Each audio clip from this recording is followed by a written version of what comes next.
Good afternoon.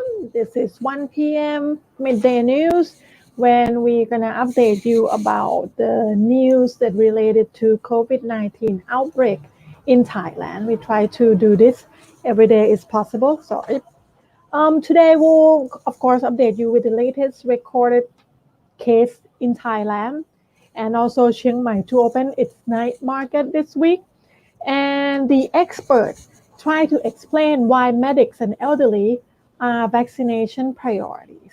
And also the problem with the borders of Thailand the border will be intensified due to the COVID-19 spread in neighboring countries.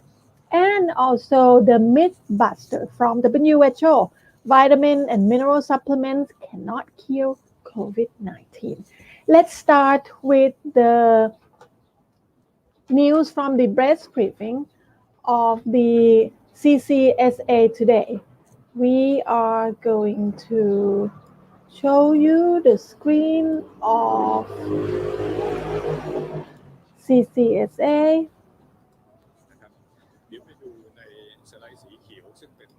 This is the press briefing today that Dr. Tavisin has made the press conference. Today we can see that it's himself. Yesterday was Dr. Pismai, which is the assistant spokesperson for the CCSA. So Thailand today recorded 171 new COVID-19 cases, the majority of which were locally transmitted, with 13 imported cases, bringing the total of Thailand cases to 12,594, of which 8,357 are from the new outbreak. Dr. Tavisin Viswayotin said that there are 3,168 people receiving treatment right now, while 9,356 have already recovered.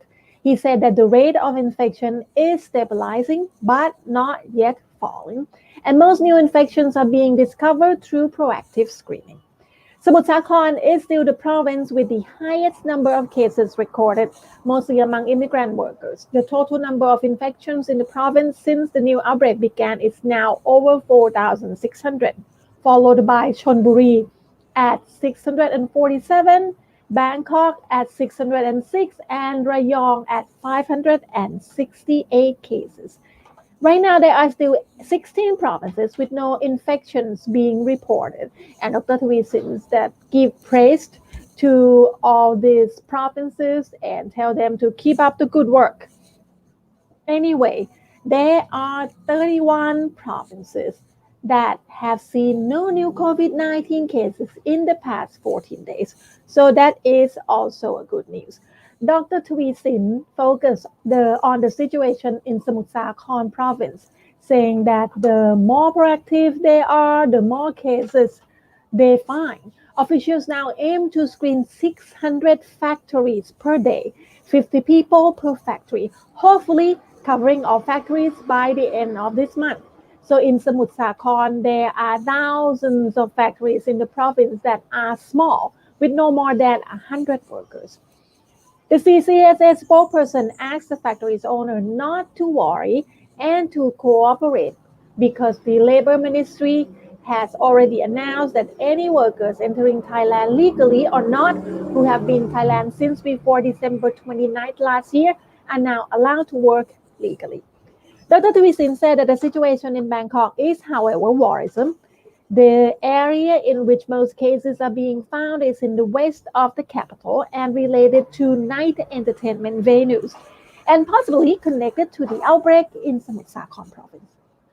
He also mentioned the southern provinces bordering Malaysia, which are recording thousands of new cases daily. He said that the area has to depend on health volunteers and local public health officials being vigilant. And regarding the tracing application, at the end today, he was talking about Mochana tracing application. He praised the businesses that received 4.9 star reviews from the application's users. with convenience stores topping the scores. If you were looking at the press briefing, you will see that across the board, every province is on the top rank.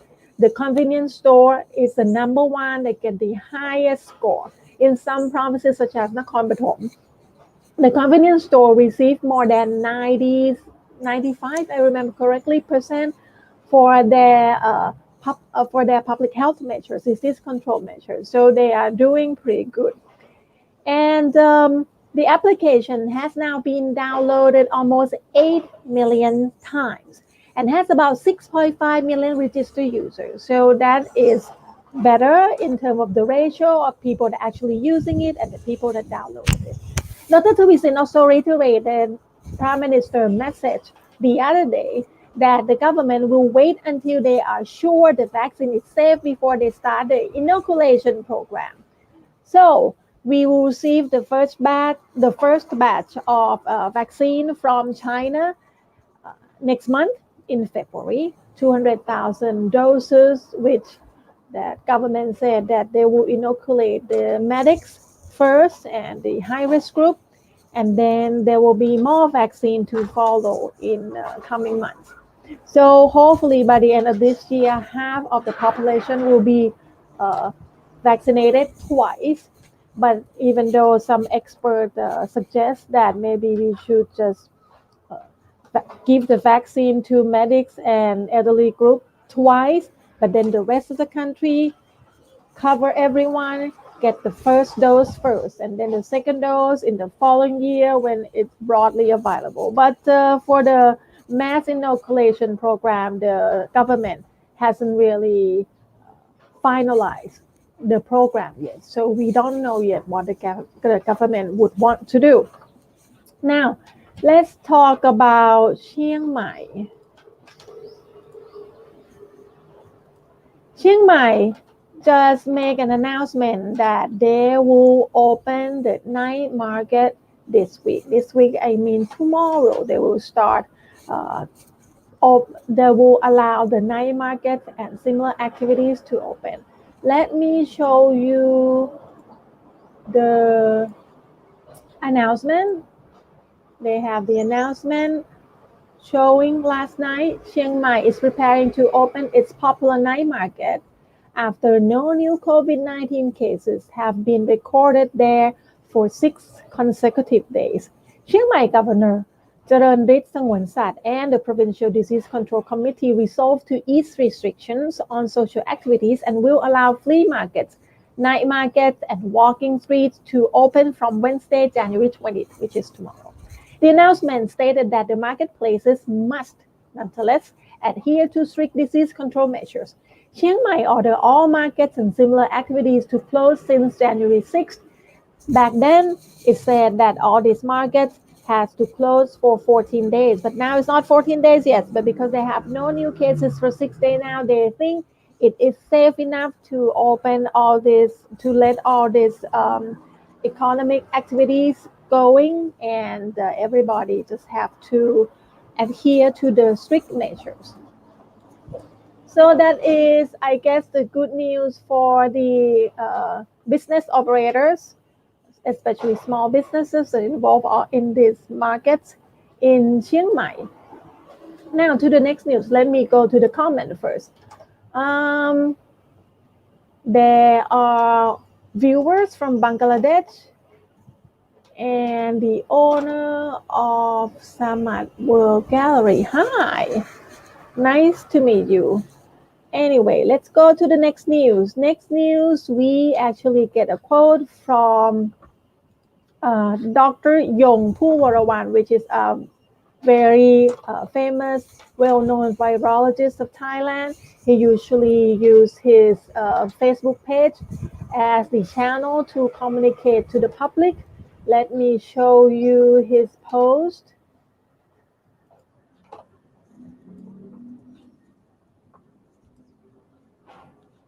There is his post. He said that he is trying to explain why Thailand must prioritize COVID-19 inoculation of medical personnel and senior citizens.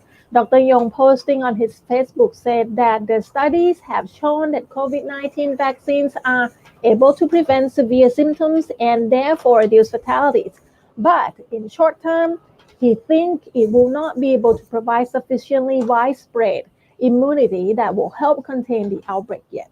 He says that he believes that inoculating the working age group, who are usually asymptomatic or suffer mild symptoms, would not help to contain the spread of the virus because they are still able to infect others.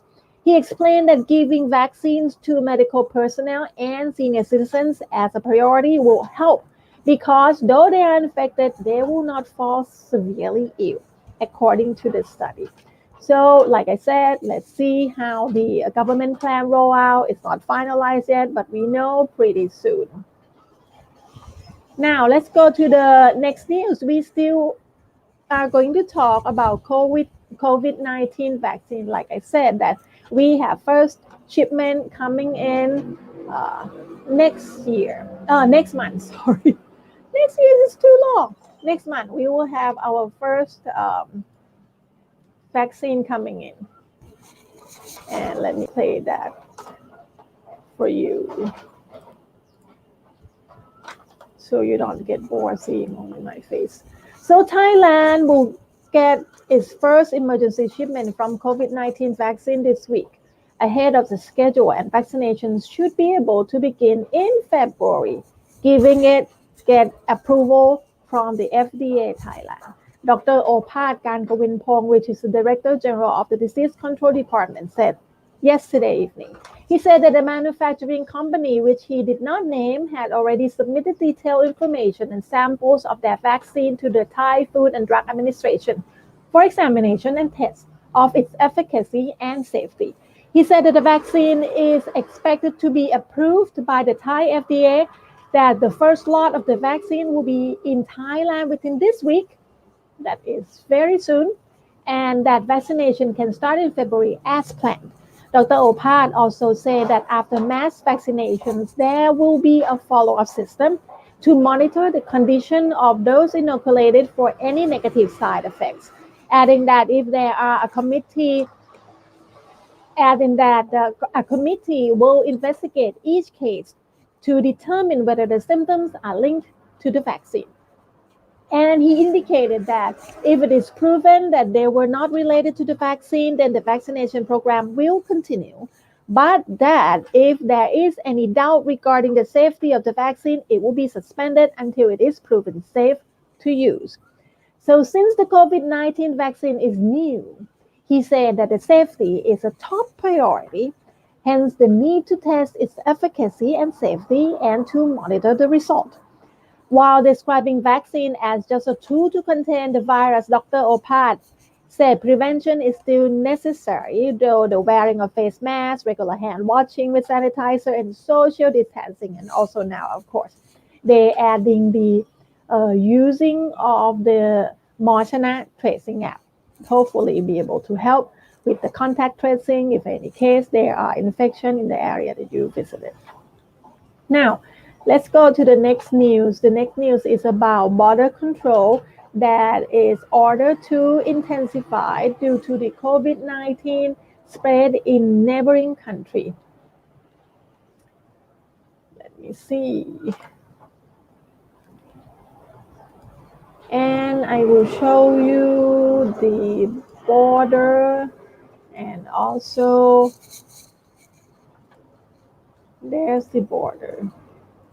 That was the announcement about the border control. The Deputy Director General of Thailand Disease Control Department, Dr. Sopon Iemsrithawan, said that many neighboring countries are seeing a large increase in new COVID-19 infection, and he was talking about Malaysia that recently reported over 4,000 new cases, bringing the cumulative total to more than 155,000, while Myanmar found almost 500 new cases, raising their total to over 133,000 cases. Thailand, therefore, needs to continue with its stringent measures along the borders, such as preventing illegal border crossings and proactive screening, especially of migrant workers. A few days ago, the provincial police in Sadao district of Songkhla province and troops from the 5th Infantry Regiment Special Unit arrested 8 Myanmar migrant workers who snuck into Thailand hoping to return to their home country through Ranong province.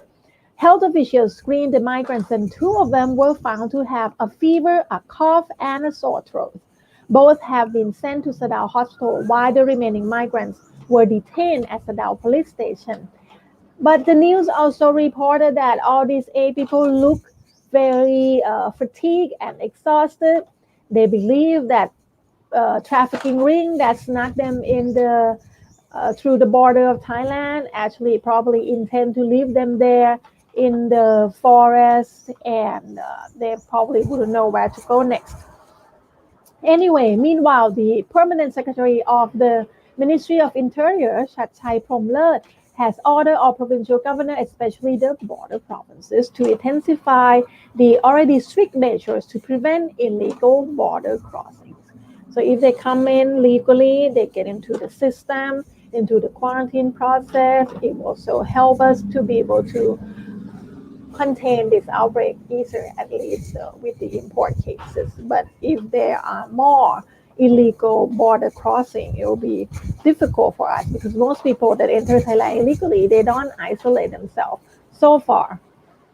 So hopefully we'll be able to contain this outbreak pretty soon. Like Dr. Tawisin said, that the trend of new infections is stabilizing, but it's not falling yet. So we have to just keep doing what we are doing. I think it's looking good already that everybody just wearing masks, keep washing their hands, stay distance from each other, and try to stay home as much as possible, reduce the movement as much as you can. Now, let's do this myth busting from WHO. I think this is something interesting that I should share you every day or most often as I can find something I think interesting. So this is, let me make it in a big screen. This is on the WHO website. It tried to bust the misinformation that has been floating around the internet right now that vitamin and mineral supplements can cure COVID-19. The fact is, it cannot cure COVID-19. Micronutrients such as vitamin D, vitamin C, and zinc are critical for well-functioning immune system and play a vital role in promoting health and nutritional well-being. There is currently no guidance on the use of micronutrient supplements as a treatment of COVID-19. However, WHO said that they are coordinating efforts to develop and evaluate medicines to treat COVID-19. So, if the supplements might help you to get enough vitamin or what you need to your body, but it's not a cure for COVID-19. So if you suspect that you are infected, just go consult your doctor, but tell your doctor or that medical institution before you arrive that you suspect that you might have COVID-19 or you are at risk group, so they know how to handle your arrival. And that's it for the news today during the day about the update of COVID-19. Hopefully we able to cater to you some interesting facts and news. And we'll see you again at 7 p.m. today, me with Nat Bunnak on the update of the day of the COVID-19 outbreak in Thailand. And throughout the day, you can follow us on Facebook, you can follow us on Twitter, and also on our website. We will have all the updates, everything that's going on in Thailand, not just COVID-19, something about politics, or even the day that the weather gets so dusty, PM 2.5 going through the roof. We also have those news for you. So don't forget to check us out on the website, thaibsworld.com. on our Twitter, just search for Thai PBS World, and on our Facebook, just search for Thai PBS World as well. And that's all the news I have for you in this edition of News Update. And see you again at 7 p.m. สวัสดีค่ะ